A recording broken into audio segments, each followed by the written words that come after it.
have some folks that don't. Brian Duggan is a seasoned coach, and he brings a high level of focus, curiosity, and compassion to supporting leaders at all levels to find solutions to management and leadership issues.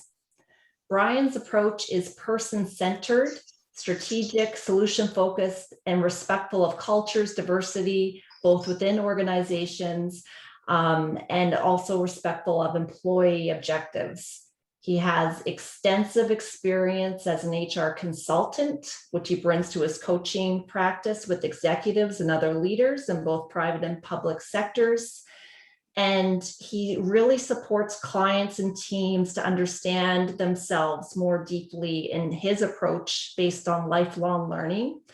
Brian graduated in 2020 from a year-long diploma in coaching supervision. He's certified in the Leadership Circle, Insights Discovery, Cultural Intelligence, and Immunity to Change with individuals and teams. And he's completed the Royal Roads University Graduate Certificate in Executive Coaching and Advanced Coaching Practices. Also is an associate faculty member of Royal Roads University and the International Coaching Federation Mentor Coach. And of course, his book, if you haven't read it, you should pick a copy up. It's a really good read, Coaching from the Inside Out, A Personal Approach to Coaching for Change, published in June of 2019. So thank you, Brian. Welcome, and over to you. Thanks, Susan. It's always humbling to hear the introduction about yourself that you've written for yourself. So welcome, everybody, and thanks for being here. We have 90 minutes, and I'm hoping to use this time as well as we can for sharing and discovering and understanding the approaches to ethics that ICF has, and the second competency in the new competency set around the coaching mindset. And because I want to take a relational approach to this, I'm going to stop sharing my screen, and I'm going to so I can see everybody, and then I'm going to ask us to introduce ourselves, and let me stop the share here now, and then just introduce ourselves and put some words to our pictures and to who we are. So what I'd like to do is just know, obviously, who you are, where you are, and if I was a fly on the wall in your coaching room or whatever, what would I see that's most unique about you as a coach? And don't tell me that you have a fly swatter. Somebody told me that the other day. So what would you like to share about what's most unique about yourself as a coach? And we can just go around the room, or I can ask somebody to start.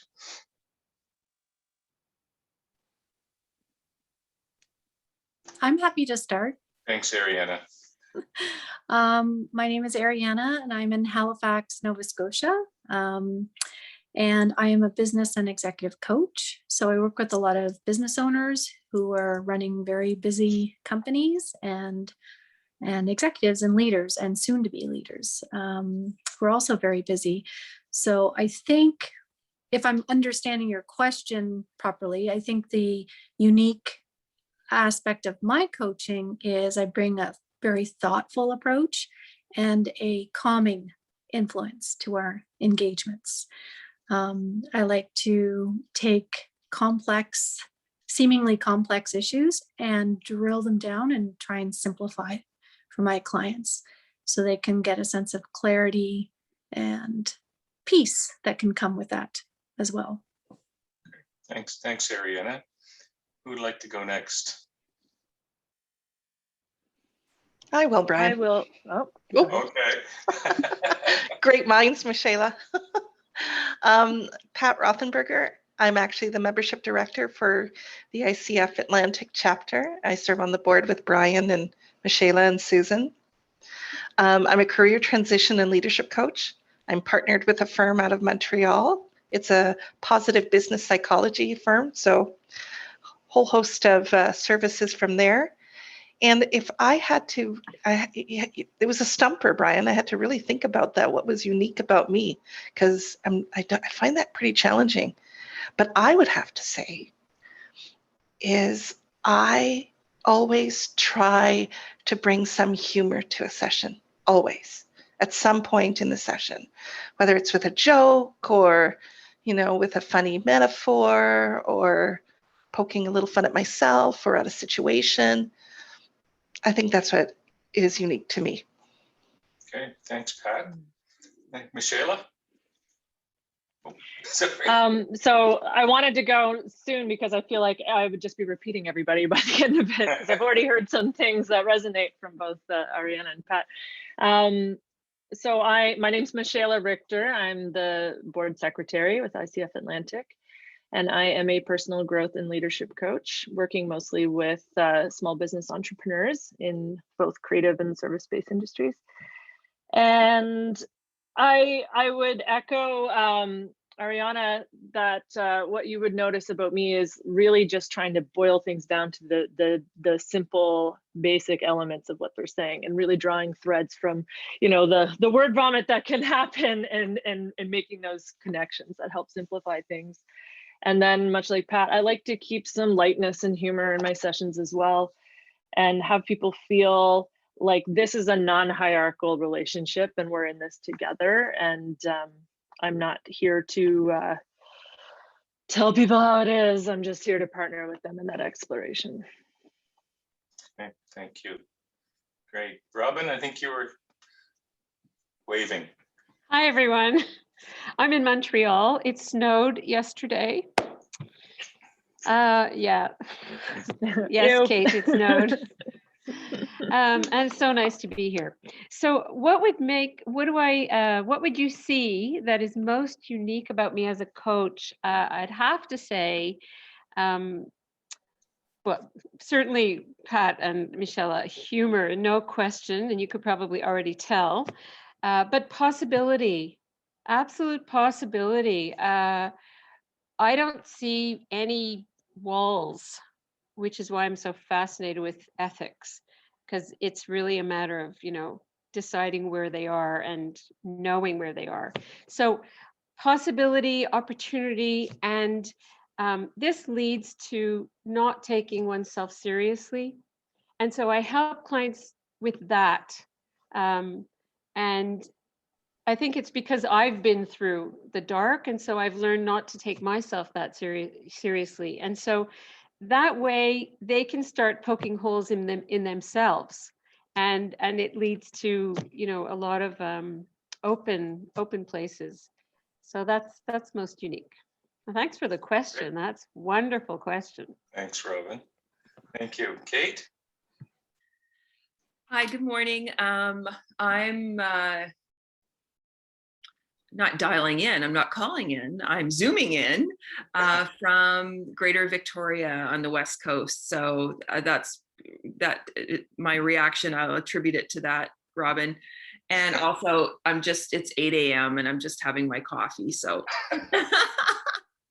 I really appreciate the question, Brian. And it's, I'm just wrapping up my studies in the Railroads graduate certificate in executive coaching. And of course, thinking about what our presence is, our signature presence is part of our invitation to reflect on in the program. So I've had over 15 years working in the provincial government at a senior management level. I've left that. I feel a real resonance with coaching. I've seen how it can benefit people in the workplace. And I think what I bring to my clients in a coaching session is a very calming, it's a very safe space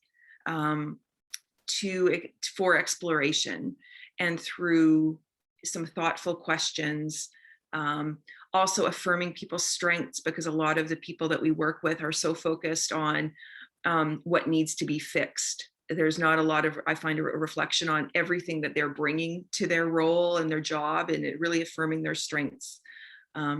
And so I think a lot of it is it's that calm, safe space for thoughtful reflection, and to really think about the absolute breadth of possibility available to them. Okay, thanks, Kate, and congratulations. Thanks. Yeah, so we have Margie and Susan. I can jump in. My name is Susan Power. I'm in Halifax, Nova Scotia, and I volunteer with the board. My firm, Power Up Leadership, I focus on leadership coaching as well as talent advisory consulting.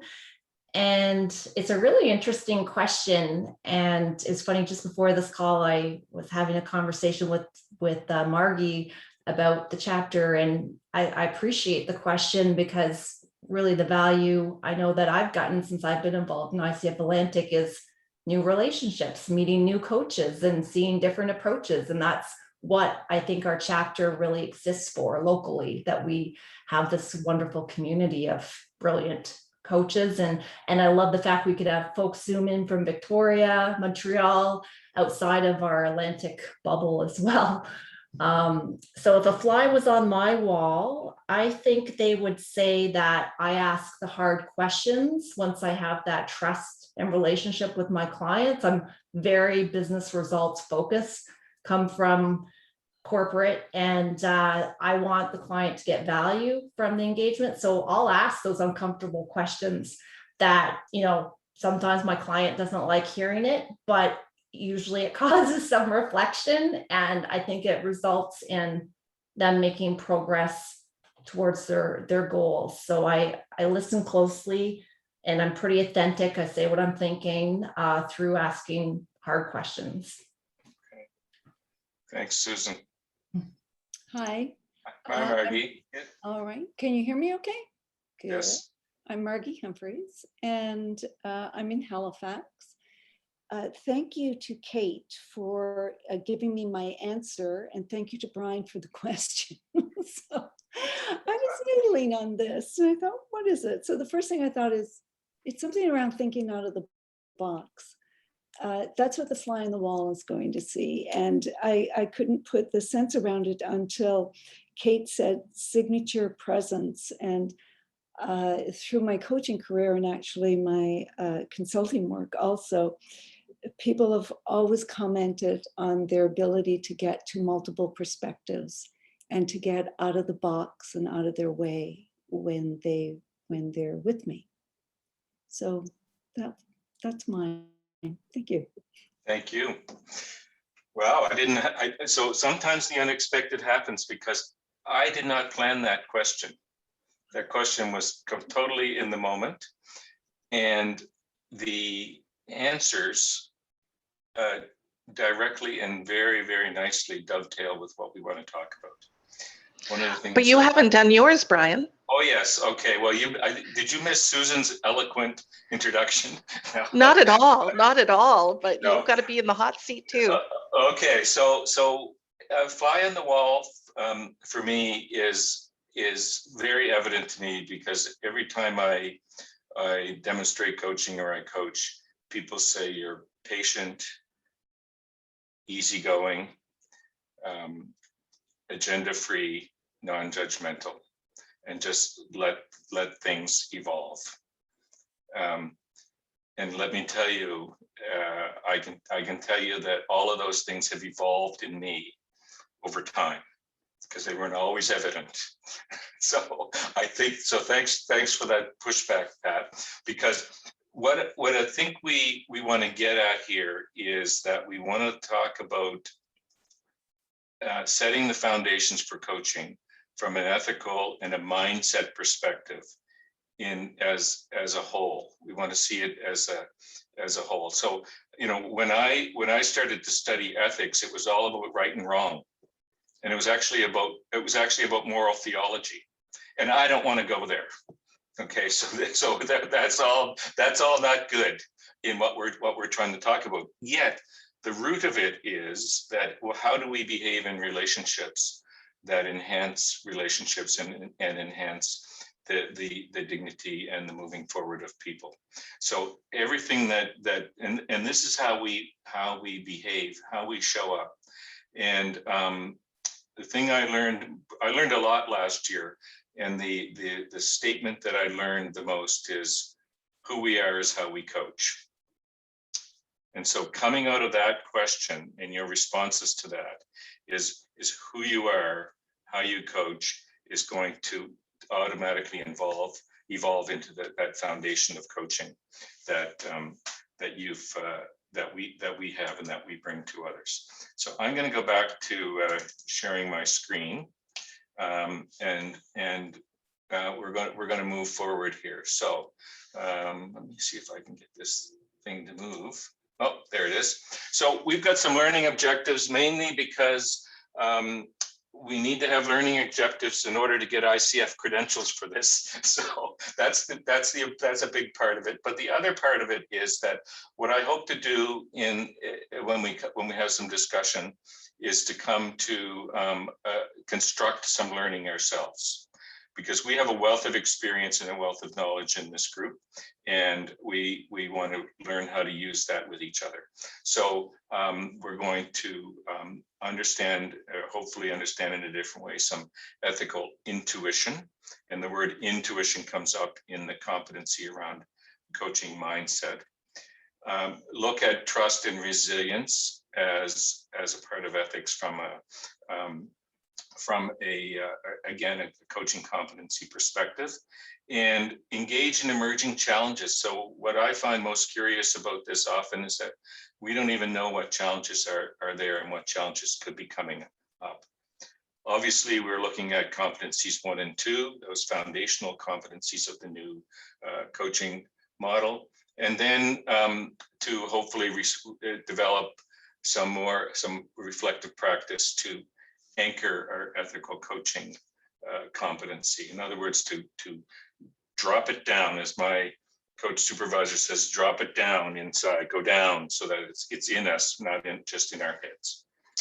So those are very quickly the things we're going to get to. Talk a bit about shifting perspectives. I have a feeling that in this group that's not going to be something really new. Got a scenario to discuss. We'll have a couple breakout times, some large group time, and then reflect on some takeaway. So let's just talk first for a bit about shifting perspectives.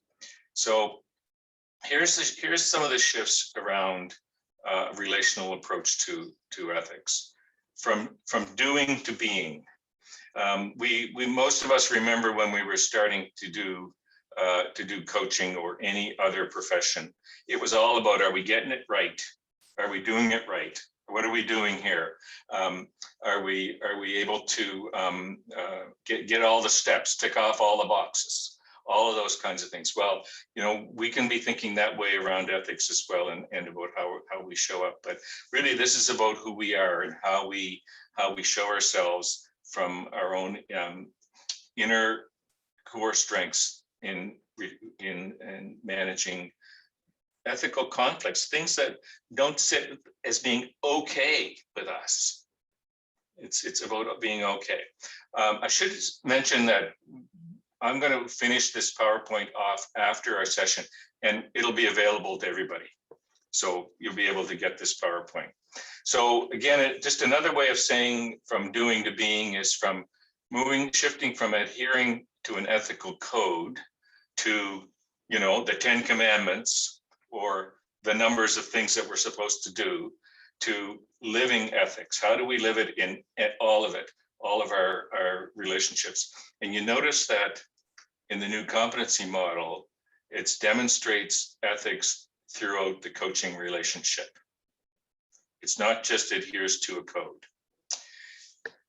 Obviously, we're talking about engaging in relationships of trust and safety, which is, as we know as coaches, when that exists, people are able to go deeper, they're able to discover new things about themselves. And then one of the things that I've learned in the last few months around this whole question of reflecting on ethics is to support from a position that balances both empathy and clarity. Okay, so that's the shifting perspective. We'll come back to talk about that some more in a little while. I'm gonna ask Michela or Susan, whoever's looking after the putting documents in the chat, to put the scenario in the chat. So I think what has to happen is you need to download that, and then when you double click on it the second time, it'll open up on your screen. So if you have that available on your screen before you go into the breakout room, then you'll have the scenario with you. Okay, so we're going to go into some breakout rooms, and hopefully at least one person there will have the scenario. Okay, so Kate's got it. Ariana, do you have it? No.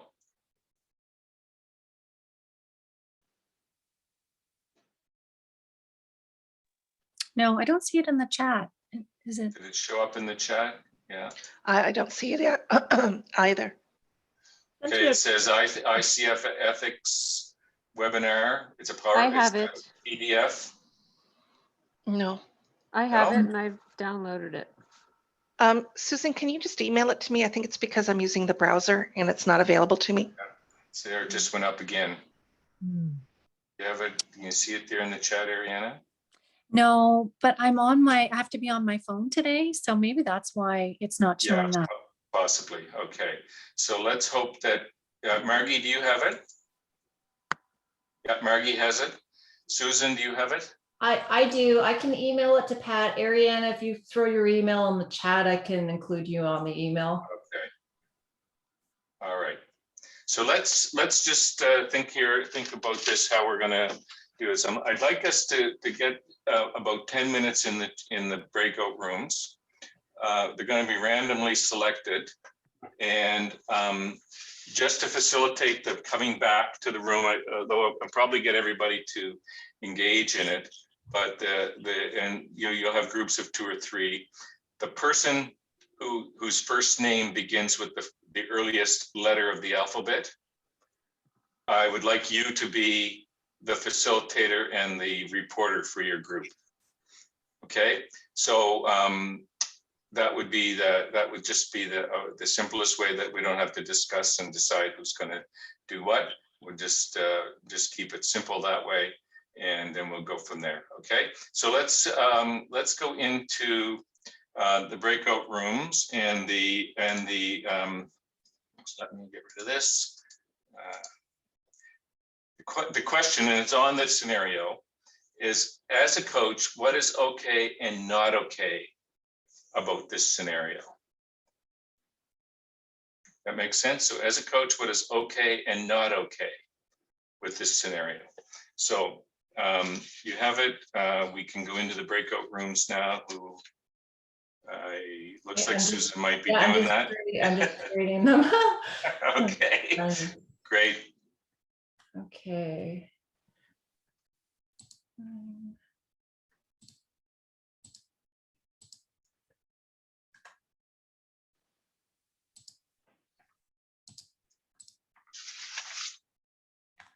Okay, all rooms are open, and I'm just going to email this doc. Okay, so everybody should be going to a room somewhere.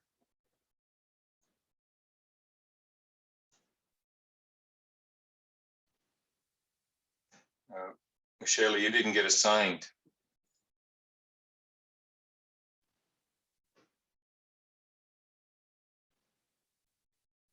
I need to assign Michelle and myself to one of these groups, don't I? Our names aren't listed. Yours is listed. Oh, Michelle is ICF Atlantic. You're not listed on the names. I can join one of the groups by clicking join. Michelle, do you still see the breakout rooms? Are you co-host?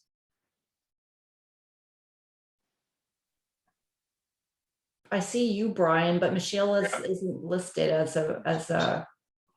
Yeah, Michelle is on mute. So we want to come back at about. Yeah, I don't see myself. I do see the breakout rooms, but I don't see. Maybe just as host, I'm not able to join. Yeah. So we want to come back at about 12:35. So I can join group 2 to facilitate. Brian, Great. I might need to assign you to group 1 to facilitate because I don't have the option to assign Michelle.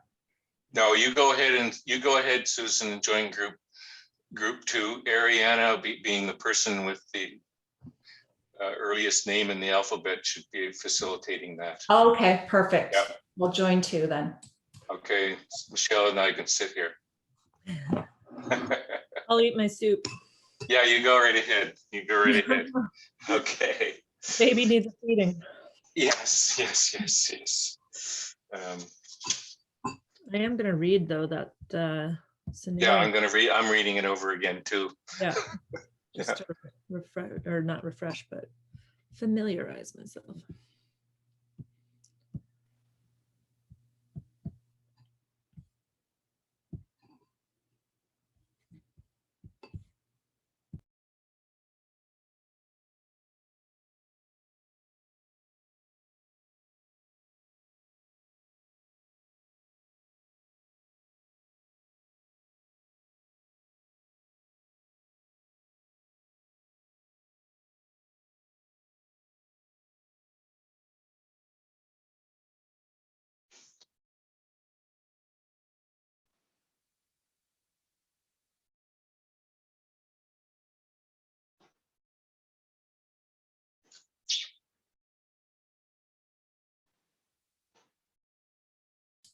Hi, Brian. Yes. Yep. I just learned I'm not able to chat with anyone outside of my breakout room. It doesn't let me. So I just wanted to ask you, how will I know when to end the breakout rooms? How much time? Have you got a clock there that says something about 12:35? So in 6 minutes? Yes. Yeah. Maybe we'll give it 7 more minutes. And then we Okay. have another person coming in the room. So I can assign her once you let her in. Yeah. I can admit. And then I see here I can broadcast a message to all, so I could just say, 1 minute to go or whatever. Oh, you can do that too. Okay, I Okay, didn't. good. Awesome. Yeah. Awesome. Hi, Jean-Francois. We're gonna assign you to a breakout room right away. Jump in. Okay. Susan, you got that? I do. Yeah. Perfect. Thank you. Yeah. Okay, so Michelle, you're gonna do the broadcast message. I'll go back to group 2. Yeah. So at Okay. 12:06, I'll Thank say you. 1 Thanks. minute to go. Thank you. Yeah. We're not. This will be. We better be careful. This could be on the recording.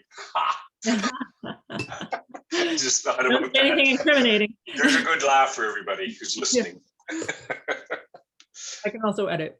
I edit everything before I post it. Oh, I'm so glad to hear that. Yeah, I can cut things out.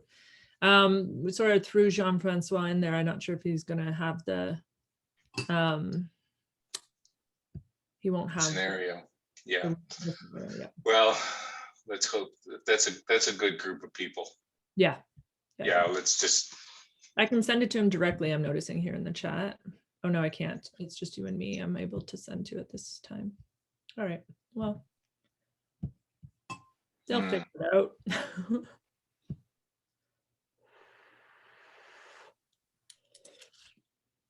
All right. I'm still reading here. Let me mute myself so you don't have to hear me slurping soup. 1 moment here. Okay.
Michelle, are you okay to talk for a second? Yep. Hello. Yeah, just before, I'm just wondering, we've got 7 people. Mhm. Wondering if we shouldn't do 3 breakout rooms the next time, and we'll make them a little shorter. I was thinking that. Okay. Yeah. Because the question is a little bit different. Mhm. I think it probably worked out well this time just because Jean-Francois was probably like, oh, right, but Yeah, I know. next time he'll, so. Yeah, he'll know what's going on next time, so it's good. And what do we got? A Minute little to over a go. minute. Yep. I'll send them 1 minute to go. 1 minute remaining. All right, I'm going to mute again just to finish this off. Sure, go ahead.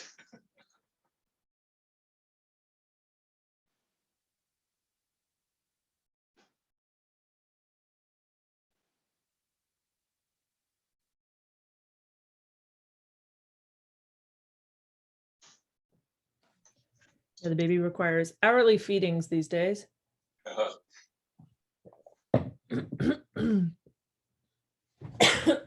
Wrong tooth.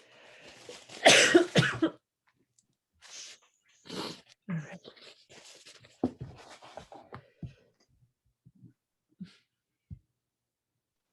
All right, I'll send out a message. 1 minute remaining. Actually got the ability to do that too. I never seen this before. Yeah, I haven't done this either. So this is good to learn. There's so much unexplored territory on Zoom, I feel. Yeah. There was that one session, I don't know if you were there, where she had like a whiteboard and she got us all to write on the whiteboard. Do you remember, were you there for that one? I think so. Yeah. And I was kind of tempted to do that, and then I didn't tempt fate. So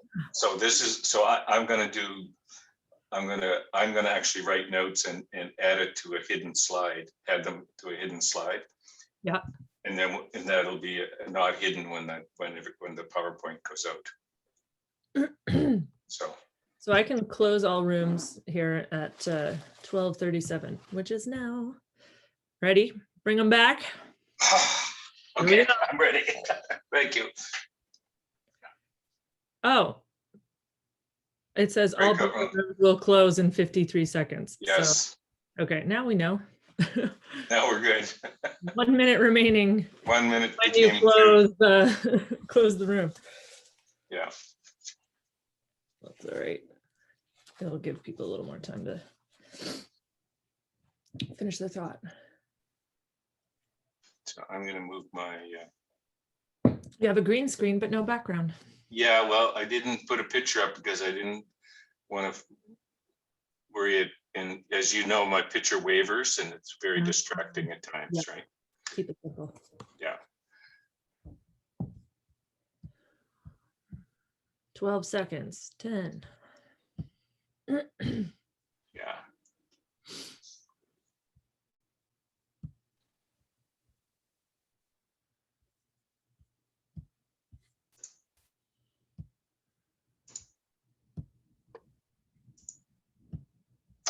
Hello, everybody. Welcome back. I think everybody's back, are they? I think so. Great. I think so. Good, good. Yep. And as not everybody knows that Jean-Francois joined us from somewhere and got plunked into a group. So we'll see. We'll bring you along with us, Jean-Francois, as we go here. Thank you very much. Hi, Jan. So as we get moving forward here, so what I'm going to do is hear from the groups, and then we talk about this scenario a little bit more as we understand it. And this is where the constructing aspect of our time comes together. I'm going to take some notes, and I'm going to distribute the notes as a part of this PowerPoint when we're after we're finished. So you'll be able to have all that. So group one, Ariana, I believe your name was the first one that came up in the alphabet. So it is. So Yeah, it is. so it is. So I was thinking about changing my name to Zariana. But yes, okay. Thanks. So what was okay and not okay about this scenario for your group? yeah, we had, I think everybody was in, similar agreement about what was standing out for them. Things like just in the very beginning, there didn't seem to be strong enough contracting between the coach and the organization and the director about what the coach's role was in this assignment. It says in the scenario that their mandate is to help them, the coachees, think about their desire for the assignment, but it didn't seem to be clear and contracted about what the coach can actually divulge about the assignment. So, what resulted in that is we see a lack of boundaries in the questions that the director is asking of the coach, and even some of the information that's being shared. There's, the director seems to be asking about details that may have been discussed in the coaching sessions, or impressions that would have come from the coaching sessions, which would be confidential between the coach and the coachee. So really it for our group, we had a lot of conversation around contracting and what those boundaries would actually look like. Right, thanks. So somebody else in your group, in the group that Ariana was in, when and Ariana mentioned this, shared some of the details and some impressions. Where did that get you? Somebody else in the group that could share something about that? Can't remember who else was in that group. When you saw that, where did that not okayness hit you? Anybody? Kate? You? Yeah, it's an interesting question. I'm just reflecting on that. It was I'm thinking about where it got me kind of as a person, right? And then as a, as a coach, kind of in that role, there's a lack of objectivity from the director, is my sense. And there's this, it's trying to influence or share information that is not necessary for me as a coach. And, it got me in a guttural place. Like, it just felt in my body like this is not appropriate. And so, yeah, I think that's really the question you've asked, is where it hit me. It was just something's off here. Yeah, something's off. Something's not okay. Yeah. Anybody else in that group want to say anything about that? I can share. I had a minute to share some of my thoughts earlier on, but to say where it got me when I read that last paragraph, it got me here in the sense that what I told myself is, if I put myself in that scenario and I told myself, wow, okay, wasn't clear at the beginning on the expectations. In my discussion with the actual director. So how could I have been more clearer, or what could I have done different? But really, and I think that was discussed in the group as well, was that the first expectations weren't clear at all. But I brought it back to myself. So I was just thinking in my head and thinking that I should have done things differently, or I should have been clearer at the beginning on the contract. So it's very curious that we had two responses there, and one was physical, guttural, and the other was thoughtful in thinking.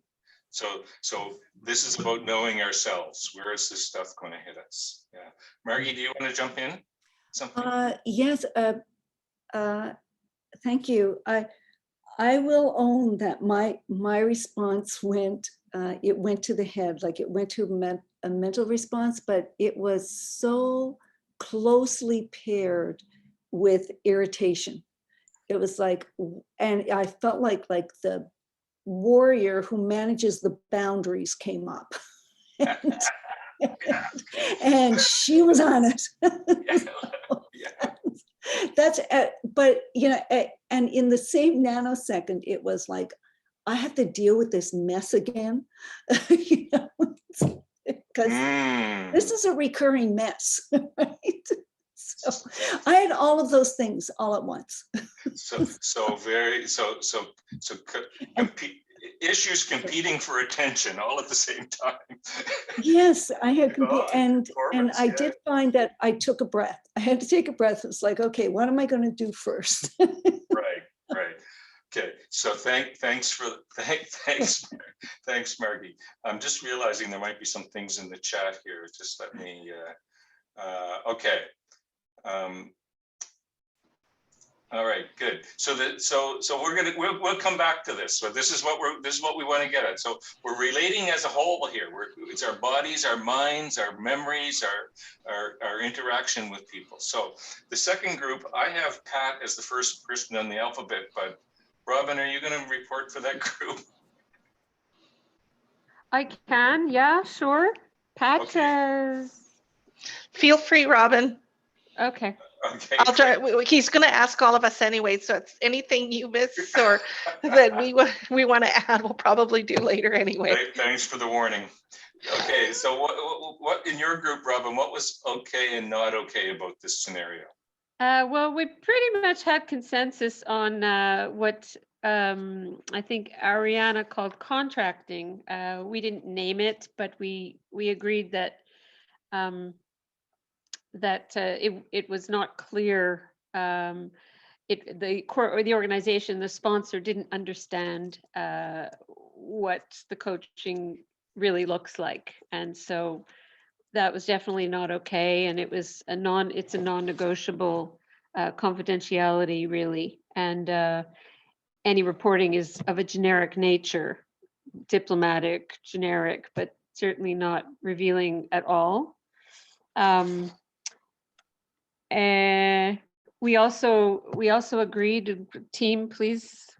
We agreed kind of on the silo experience of a coaching space with a client, and that belongs strictly to the client and belongs nowhere else. We also felt that, and I don't know how well we ultimately articulated this, but we felt that, the boss, the HR director, can share as much as he feels. He can do all that he wants. That's perfectly fine, except what we receive or whether we engage is the issue. And in our profession, we don't. They can say what they want, but we can receive it. And personally, as soon as I would engage in that, then I would commit to crossing my ethical boundary. So I wouldn't even respond. I would just say, thank you very much. So we didn't go that far, but I think that's what we kind of understood anyway. Okay, great. Thanks, Robin. One of the things that I'm noticing in the feedback is the question is what is okay and not okay about this scenario. And I haven't heard much that's okay about this scenario. Has anybody got anything, Pat? Is there anything okay about this scenario? Well, that he engaged a coach to coach two high potentials, and that they were being given the opportunity to be coached. Both were interested in their careers, and that the stretch assignment was just a part of the coaching mandate. So I thought that was okay. I mean, not from a sales perspective, but I think everybody could use coaching. So I thought kudos to him for offering it up to the two employees. But other than that, no, even and Robin articulated it really well. Whether the contracting, the attempt to poison the well, as it were, with his comments, even the question at the end of, well, who should he give it to? Well, or who, ask them yourself, like who's interested, and make your own determination. That was my visceral response, is to throw it back at him. Yeah. But Robin was much more diplomatic than I was in her response. Yeah. Okay. So it's interesting that Pat, you were thinking that hiring coaching was okay. The idea of hiring coaching was okay. And Robin, do you want to say something about your comment in the chat? Yeah, well, Pat, you had me actually think that he's a little manipulative, because he went and tried to, feed us undercurrents of stuff like, oh, she's going on maternity leave or whatever he said. I don't know. And, oh, there's something strange about George. And then he goes on vacation. I don't know. I don't trust him at all. Okay. Okay. So, okay, let's take it to the second question here, because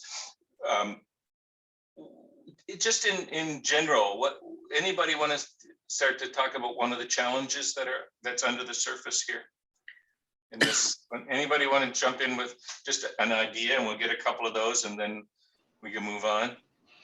Well, I think Robin just touched on it. The challenge here is that we're going to have competing expectations, because, as she said, the person hiring the coach, us as coach, is wanting one thing. He's being manipulative.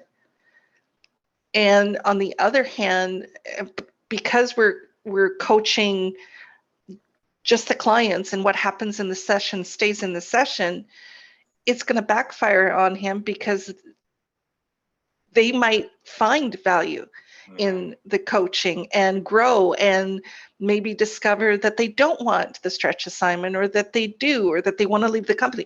Who knows? But I think that's the biggest challenge, is the competing expectations. So they might be happy at the end of the mandate. They will be happy because we're fabulous coaches. They're going to be happy, but he's not going to be happy, the guy who's actually paying us. Lots of competing things going on. Well, can I throw something into the mix? Sure.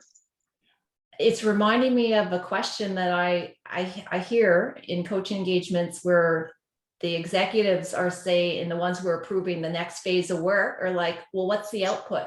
Like, are we going to get a report? Like, what happened in these coaching sessions? What was the value? And it's a big mystery to them, because maybe they haven't gone through coaching themselves. So I just feel like, I understand we got to respect the confidentiality of the coaching, but I feel like we need to give something to them and I'm just wondering what folks think about that. Yeah. So the challenge then is, and I'm gonna come around to answering, or get kind of probing that kind of question. The challenge is, as was the very first thing that came out of Ariana's group, was it's really about contracting and what is going on. So are there any other challenges apparent in this scenario? Jean-Francois? Sorry. I think, Kate, you raised your hand before me. Oh, I can't see everybody. I'm sorry. I'll just jump in. I think that a challenge under the surface that may become a dynamic in coaching is that, a couple of the comments that the director has made about George, are very, kind of veiled, bias or discriminatory. There's something odd about George. He has a chip on his shoulder. And so I would just be very alive to that sentiment, because, the fact that he is the only, African Canadian in the company, I would just be alive to that and see, that may be something that comes up in it's part of an environmental kind of a context, because when that happens, there tends to be other issues around inclusiveness or diversity in general when those kind of things exist. So those comments jumped out at me. Okay, thanks. Before we go, so I think Jean-Francois, and then I don't know who else. I Margie. had something too. Margie. And Margaret. All right. Oh, you may have been in ahead of me, Ariana. Okay, Ariana or Jean-Francois, one of you go. Go, Okay. Jean-Francois. So I'm looking at this and I'm thinking, I'm hearing, manipulative, perhaps there's biases and so on and so forth. To be frank with you, when I look at this scenario, I think there's a lot of information missing right now. And I'm thinking that we're having I don't know how many coachings are left, but I think there's a great opportunity here to reset the clock to zero.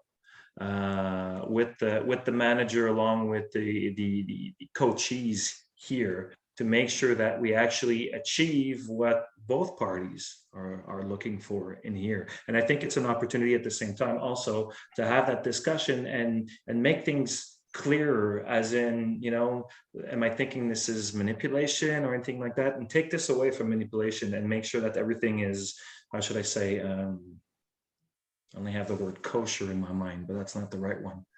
How about ethical? Yeah, okay. Ethical would be a nice one. I think so. Yeah, Okay. better than kosher. Yes, Okay, definitely. well, yeah. Yeah, thank you. Okay, great. Thank you. Ariana? Yeah, the other thing I wanted to add, the underlying situation here is, I think this organization or George could actually benefit from some coaching around how they're making this decision.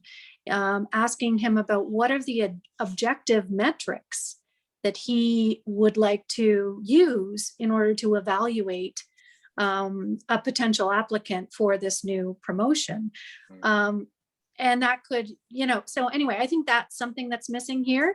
He's using very subjective criteria, and there's an opportunity here either, if as a coach, if you were asked this question, you could flip the question back to say, well, what are your objective metrics? And just maybe do some probing. I mean, that alone is not going to change the situation, but there is that is an issue here in this organization, I see. Yeah, right. Okay. It's certainly under the surface. Thanks. So Margie, and then we're going to go on.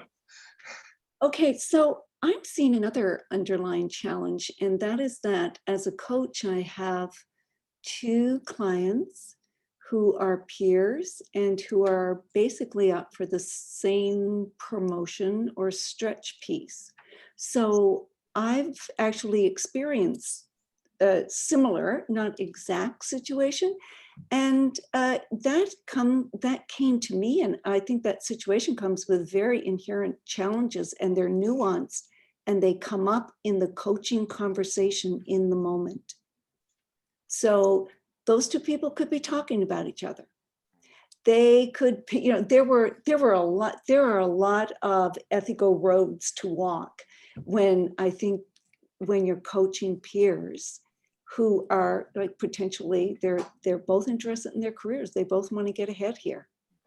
So, without kind of putting a lot of the situation that I dealt with last year around that was very similar to this. It was, 2 people who were on the same team, and there was a lot of conflict on the team, and I was doing individual coaching with 3 of those team members. I was constantly being asked questions about, what do you think of so-and-so? And what do you think of when that happened? And what do you think of this? So there, I found myself, it was wonderful because it was great to sharpen the skill set, but it was challenging. That comes with a whole set of challenges. I don't know if anybody else said it. No one else mentioned it. No. Did anyone? No, I think there's an underlying, I think you're right on. And I think all of the things that came up here in terms of the, of some of the underlying challenges are very relevant. The boundary issues, the contracting issues, the information flow issues, the cultural bias issues, the level of microaggressions that is even in this 2 sentences in this scenario here. All are those kinds of flags that, when I was writing this, I was thinking, okay, I want this to be not okay in many ways, and I had to hold myself back to putting in so many not okays, that there was something that we could discuss. But I think the point is that what we're constructing here is how to hone our ethical antenna so that we can understand what a situation is and what a situation could be from an ethical perspective, so that we can make some decisions. Now, my last kind of question is a bit of a closed-ended question here, but you know, whose responsibility and obligation is that to hold that ethical space? And then how do we demonstrate that as we go forward? So I'm going to answer my question. It's ours. It's our responsibility as coaches in our profession to be holding that ethical space, and that's why we want to make sure that we are developing that intuition around what are our ethical guidelines, our ethical principles. What is it about ourselves that we can read that helps us understanding when we can move this into play? Okay, so Brian, there's a message in the chat there. A question. Yes, thanks. Okay, let's see.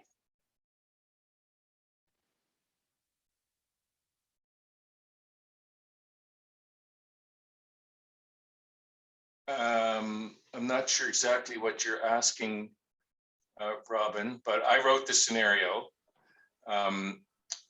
and this is, I wrote the scenario and then what I was receiving. This is what I was. The reason I put this out in this scenario, and I'm stumbling here, is that it's just to say, okay, these are some of the things that can happen. So how do we notice them, and what do we notice about ourselves, and how do we move forward with it? This is a composite scenario. So the only pieces from the HR director were that George is odd, and the Q line is higher in production and quality. Nothing else from the HR director. Is that correct? And the you find out about Janelle. Yeah. Yeah. When he comes back. Yeah. Okay. Yeah. Okay. And it's interesting that and you know, one of the things that I was thinking about when I was writing this scenario is you know, Janelle is a female. And again, I think that goes back to Kate's question around culture and how do we understand that. So again, that this all these things come into play, whether they could be super relevant or not will depend on what the situation is. Okay, I would like us to move forward here. Now, we're going to go into another breakout, and this breakout will be randomly selected again. And I want us to, I need to move my screen here. There it is. So we're talking about just revisiting this scenario, and about, we started to touch on this earlier, but if we're going to develop ourselves as holders of an ethics of trust and resilience, how will the stakeholders in this scenario know that you are a coach who creates an atmosphere of trust and safety? So that question, we're going to put that question in the chat. We'll go into some breakouts, and we'll do this one for 5 minutes only. And this is just really kind of an appreciative conversation about what's coming from you is as a coach living with an ethics of trust and resilience. How are the people in scenarios like this going to know that you create an atmosphere of trust and safety? So, Shayla, are you doing the breakouts? We'll just go for 5 minutes this time.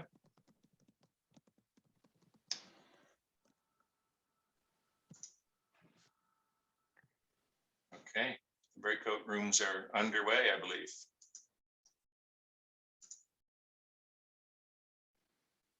Oh, and the stakeholders are the clients, the HR director.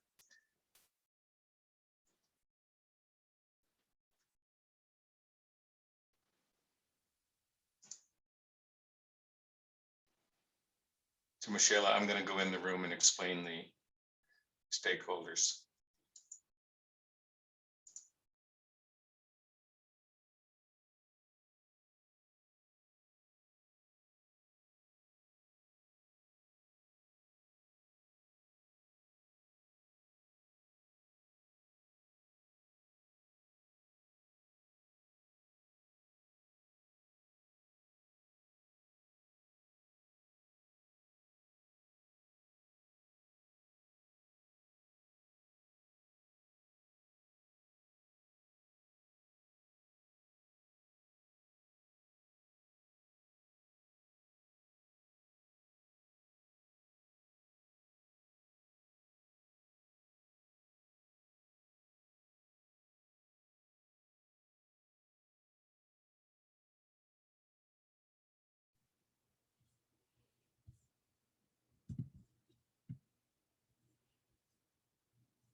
Michelle, are you there?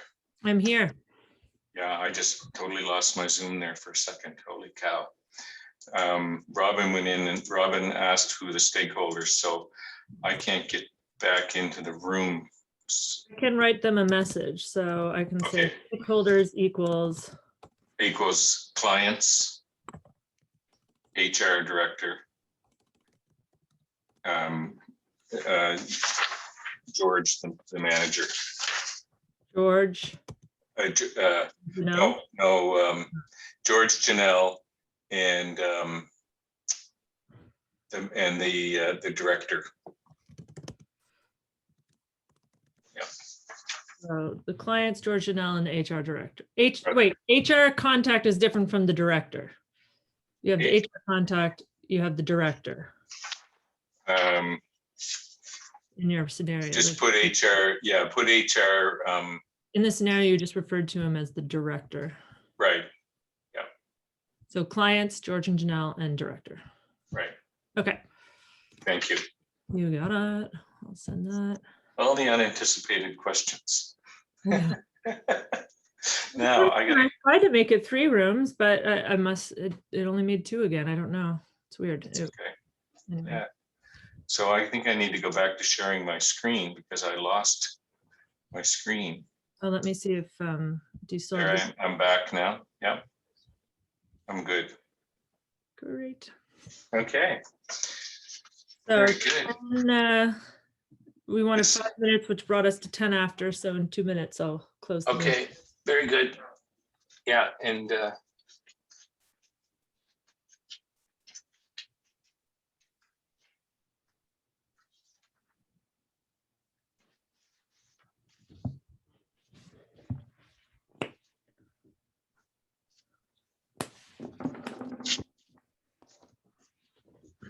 room.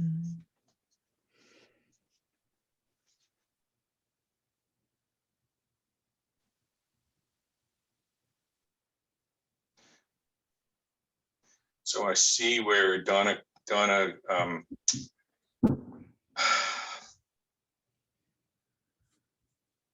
I'm drawing a total blank. Donna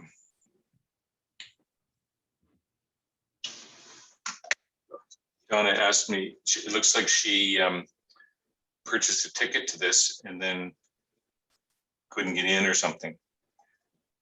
Oh, really? Yeah, so she asked me about the recording, but I'll follow up with her. Yeah. Yeah. Yeah, the recording will be available. I'll do that. I can do that by the end of the day tomorrow. Oh, that'd be great. Yeah, and I'll have the PowerPoint. The more I get off my desk now, today, the more it loads on. Yeah. Honest to God, it's just been one of those times. Yeah. So I'm going to need to watch my time here now so closely. 1 minute remaining. Guess, close all rooms. Breakout rooms. Oh, you got it down to a science now. I'm learning. It's great.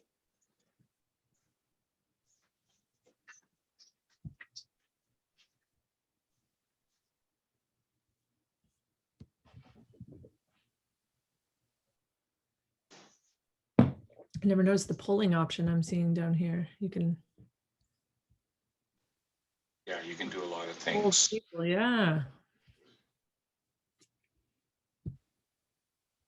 25 seconds.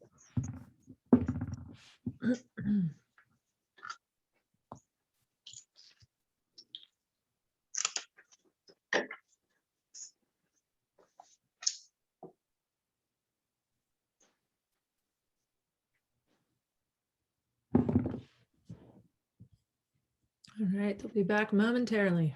Perfect, thank you.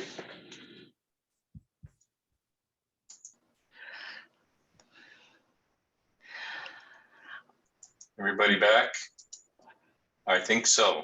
Okay, great, good. So I'm just wondering if we can go around around the room, if anybody wants to contribute to this. Again, I'll make some notes and send the responses out with the PowerPoint. So how will folks in this scenario know that you are a coach who creates an atmosphere of trust and safety? What would you say about how you would do that in a scenario like this? And just speak up because I can't see everybody.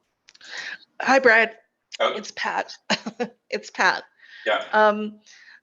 In our group, actually, I'm living this situation right now, like this week. I'm starting a brand new coaching mandate, and I've had my initial meeting with the client. And the first step for me is to reassure my client that anything that is said, even in the initial meeting, is confidential. I don't divulge, I don't share. And, you know, unless there is something she will allow me or that she wants to share herself. And the next step is I have and it's being booked for next week, is a 3-way meeting between the stakeholders, so her boss, and myself, where we can address the contracting, the expectations, gaps in expectations, and reiterate again that what's said in the sessions is confidential, and to make sure that everybody's on the same page so that there's no misunderstandings.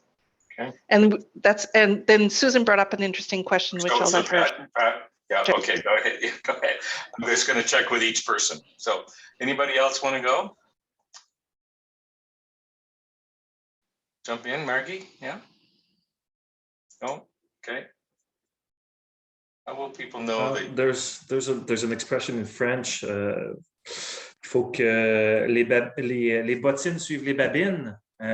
So it means basically that the shoes have to follow the mouth, right? What you're saying. So yeah, the actions have to follow what you're saying. So to Pat's point,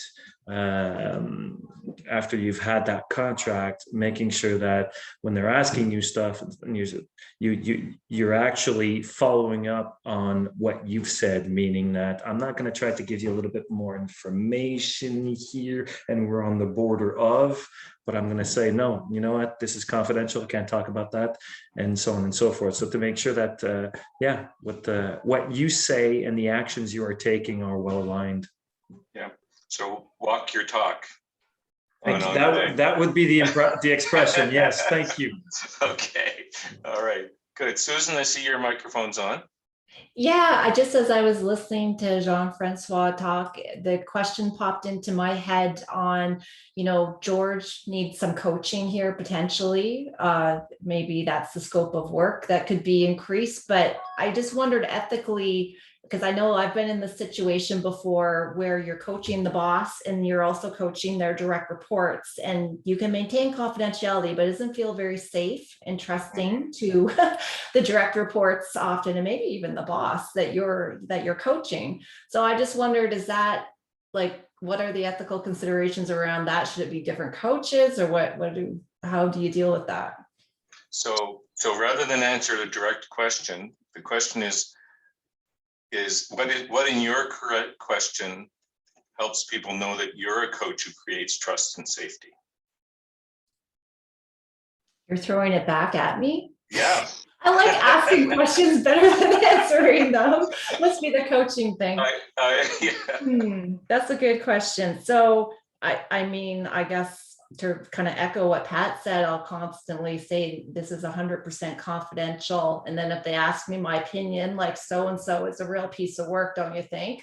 I would say, you know, I don't work with them. I can't really comment, but tell me more about your experience and what's going on for you. So I'll I don't know, try to answer it with a question, but it's hard because sometimes people really do want to know your opinion and there's a balance there. So I might pull in a different experience from my own career history. It has nothing to do with that client and say, I've experienced this. What's your reaction to that? Is that helpful or not? Okay, good. Susan, anybody else want to jump in? Anybody? Robin, I see your microphone's off. On, rather. Anybody else? If I may add something, I'm thinking what Susan just said about what the boss mentioned about his employee, his perception, or I've always said that I've got the best job in the world because I see the people as they truly are. I see them without their barriers, without their fears, with their fears and with their hopes and dreams and so on and so forth. Therefore, if you're asking me my opinion on somebody, they're always going to be beautiful. So really, I would never be the right person to ask, you know, what do you think about this person? Do you think they should get the job and so on? Because my answer is going to be, you know what, probably yes, because I'm definitely their biggest fan right now. So it's not what I would answer, but that's what I'm thinking about when I'm hearing Susan mentioning what the boss said about the person. So you're recognizing your mindset as you work with people and as you learn to appreciate people and so on. Yeah. So you're coming out of that. And so, yeah. Okay. Any others before we move on here? So what I find it really, really interesting here is that, you know, an ethics of trust and resilience, or an atmosphere of trust and safety, is something that needs to be intentional. And I think, Susan, the beauty of your question was that these are questions to be raised. Now that the question has been raised, how do we as coaches facilitate and understand a conversation around that, so that it shifts from what my opinion is or what my thinking is or even what my mindset is, to how do we as a group of people working around this particular situation come to an understanding about how that's going to be for us, respecting the fact that confidentiality is prime, and that that it's complicated when there's three at least initial parties in the mix, and it's more complicated when there's either unexpressed or unacknowledged expectations that are involved with the conversation as well. So I think a big part of this is, and it's a real growth edge, because it is, for me, it is so difficult, because I try to see the best in people, and I try to engage people to move forward, and I try to make, keep doors open. And it's required of me as a coach who wants to create an atmosphere of trust and safety to open doors that might be uncomfortable, to have conversations around some of those things that might be uncomfortable, so that we all know where it can stand. And really what I try to do, and I experiment with this all the time, is just say, I've just got a hunch about a question that I've experienced somewhere else. I want to bring it into the conversation. And how does that sit with you? And most of the time, people will say, "Oh no, that never happens here." Well, there's your door closed. because then if it does come up, then you've already had a conversation about it, and again, how you're going to handle it if there's new players and so on that come into the mix. So that's just a couple of thoughts there. Any other thoughts? I'm gonna move on here because we've got about we've got about 7 minutes to go, and I want to have a little bit of a reflection. This next slide is going to be in your PowerPoint. It follows the work of Carol and Shaw, who did some work around ethical maturity in the helping professions. And you'll see that there's a number of different components here, and a number of headings, and a number of kinds of a bit of a framework for us to bounce ideas off of. And of course it's interrelated, but the general rule is that if we're understanding that ethics is way more than rules, it's about relationships, and it's about what happens in relationships, then we're understanding ourselves and others. And if we can touch on these components, then we're more likely to have more ethical maturity, because we're dealing with the complexity and the multi-lensed approach to understanding ethical conversations. If you really want to, read a book, it's in the bibliography, or the references at the end of this. It's comprehensive. I'm not going to tell you that.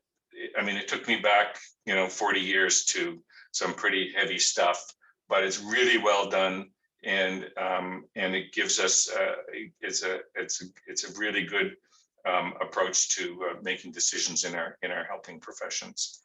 We've also got the ICF competencies, and as I put these up, I'm breaking all the rules of a powerful PowerPoint page. So I'm just doing that, but I just want to put that out there and just recognize that some of the key words in ethical practice, in the first line, it's integrity. It says integrity and honesty in interactions. It's integrity. How does it fit? How does it not fit? When something is not okay, there's a disintegrity, the disequilibrium that goes on. So there's something that's really important for us to understand there. Sensitive to identity, environment, experiences, and values. Culture has become a big, important ethical lens that Kate raised, and is certainly raised in this scenario. The use of language is important. Especially in the area of microaggressions, which are those subliminal, unconscious pieces of language that belittle somebody. Stakeholder agreements are probably the most important thing. And then the last two bullets are knowing what coaching is and what coaching isn't, and knowing when we need to call in somebody with a different approach to it than ourselves. Or a different set of skills than ourselves. Keywords in developing the coaching mindset is ongoing learning that we're doing, reflective practice that I'm going to invite you into here in a little bit, context and culture of self and others. Coaching that is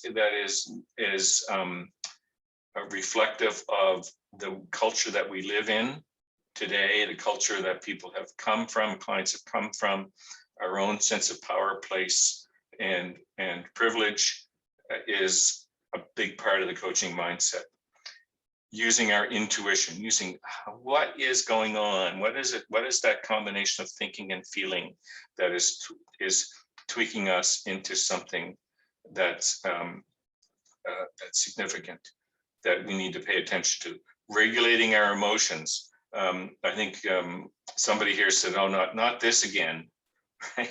Not getting triggered by a scenario that we figured we'd hope would never get caught up in again. Being mentally and emotionally prepared for sessions. Notice that it's both. It's not just showing up on time, but it's being fully present. and then seeking help from others when the time is right. So we've got very few minutes, and I'd like to just get you involved with. I'm going to move here. So just looking at this very simple slide about an intention of what you're taking away from here, and what you would like to do with this. So let's just, we've been sitting here for close to 90 minutes. So let's just shift around a little bit in the chair and take a little stretch, and just, maybe, put our eyes on the flame coming out of that burning cauldron, and, just reflect on ourselves as being, I'm more in tune with myself and my ethical compass, and just breathe that positive intention in. And just let go of anything else. I'm more in tune with my ethical compass.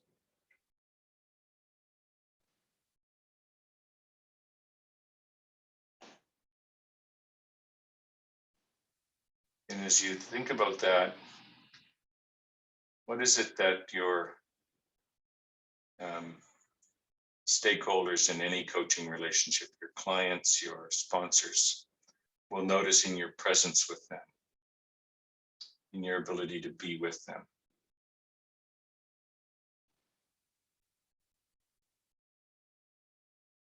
And if you wish, you can just take a moment to write in the chat, type in the chat a word or a phrase that would reflect that.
Lovely. Integrity, profound respect, authenticity, being a trusted professional, boundaries, acceptance, safety. Lovely, thank you. So the last thing from me is thank you in as many ways as I could find it, and appreciate your time and intention here, and you've made my job very enjoyable. As I said, you're going to get this PowerPoint with the added pieces, and if anybody ever wants to chat about anything about this topic or any other topic, my contact information will be there as well. So thank you very much, and I'm going to pass it back to Susan. Thank you, Brian. That was really, really amazing. Fastest 90 minutes of my day. Really, really interesting thoughts by everybody here today. So thanks for presenting. I just wanted to put in a quick announcement about International Coaching Week that the board's been working on, coming up May 17th. So mark your calendars. We're going to be posting the events shortly, but majority of them are 12 Atlantic, starting on Monday, May the 17th, Monday through Friday. And we're always looking for volunteers if you'd like to get involved with the board, whether it's a board position or a committee member, we'd love to hear from you. So thanks for being here today, everyone, and enjoy the rest of your afternoon. Just a quick reminder from the membership director here, Pat. Most of you have already done that, but for just in case, if you want your CCE used for today's session, please put your name and your email address in the chat. We'll be printing it off afterwards, and within a week or so, you'll get the certificates. Thank you, Pat. Thank you. And I forgot, I should never forget this. Thank you to Michelle and Susan for being in the wheelhouse, because I wouldn't know what to do. Okay, thank you very much. Made my life easy. Thank you, everybody. Thank you. Thank you so much, everyone. Salut tout le monde. Bye-bye.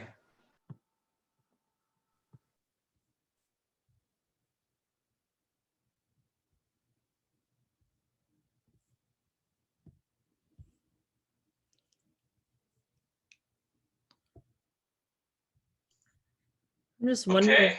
if Pat needs the chat or the emails in the chat, or did she already get them? I'm just gonna copy this last one that came in here and send it to her. Yeah. Good stuff. Well, I think that went kind of well. I don't know how many notes I got here, but I'm gonna have to figure out something. It's all recorded too, so you can always. I hate listening to recordings. No. Yeah, it's terrible. Anyway, thank you for your help. Take care of yourself. Yes, you too. Enjoy See the you rest of later. Thanks. Bye. Great. Bye.